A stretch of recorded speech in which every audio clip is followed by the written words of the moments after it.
Are we ready for men to take the pill? Scientists have been working on the male contraceptive pill for almost half a century. Yet despite encouraging news reports, an over-the-counter version is not just around the corner. Lack of funding and presumed disinterest from men means that one has never been mass-produced. Instead, women are still generally expected to take responsibility for not getting pregnant. However, research suggests many men would embrace the pill if it was available. A third of sexually active British men say they would consider using hormonal contraception, such as the pill or the implant. This is the same percentage of British women who currently use such medication. 8 out of 10 people in the survey said contraception should be a shared responsibility. Meanwhile, 77% of sexually active American men aged 18 to 44 surveyed are very or somewhat interested in trying out a male contraceptive other than condoms or vasectomy. So, could public acceptance, alongside a relaxation of gender roles, lead to the male pill becoming a reality? Just over a third of reproductive-age couples worldwide do not use any contraception at all, according to a UN study. It only took a decade for the female pill to be made widely available after it was invented. So why is it taking so long to market the male pill, which was first trialed in the 1970s?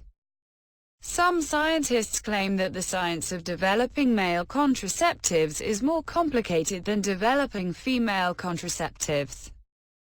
The male pill works by halting sperm production, but the level of hormones needed to do this can cause side effects. There are social and economic factors at play as well. The field of reproductive science and medicine has mainly focused on women's bodies, neglecting men.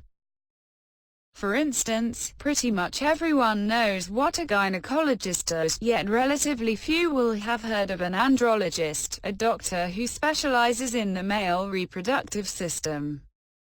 Research on the male pill not only started decades after the female pill, it has also been held back by lack of funding. This is partly because pharmaceutical companies, regulators, and men themselves appear less accepting of potential side effects. While certain symptoms are considered acceptable in female contraceptives, because they are weighed against the risks of pregnancy, they are often viewed as deal-breakers for male contraceptives, because the comparison group is healthy young men. Additionally, common side effects of the female pill such as weight gain, mood swings, and lowered sex drive are often seen as emasculating. Research on the Clean Sheets pill, a male contraceptive that enables a semen-free orgasm, has stalled for similar reasons, because ejaculation is seen as an important component of male sexuality. Female contraceptives are by far the most common choice. About 19% of women who are married or in relationships rely on sterilization, 14% on the coil, 9% on the pill, and 5% on injections. Contraceptives that directly involve men are much less common, 8% rely on condoms and only 2% on vasectomy. This has not always been the case. Before the pill, men had to participate in contraception, for example by using a condom.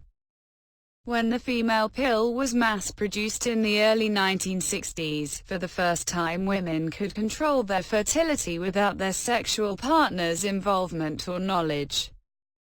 Today, more than 100 million women are currently on the pill, and it is the most common form of contraception in Europe, Australia and New Zealand. It is the second most popular in Africa, Latin America, and North America, and the third most popular in Asia. Through the decades, the pill has liberated many women, allowing them to postpone or prevent motherhood in favor of other opportunities, such as higher education and employment. This is one reason why it is often viewed as a key milestone for women's rights, and one of the greatest inventions of the 20th century.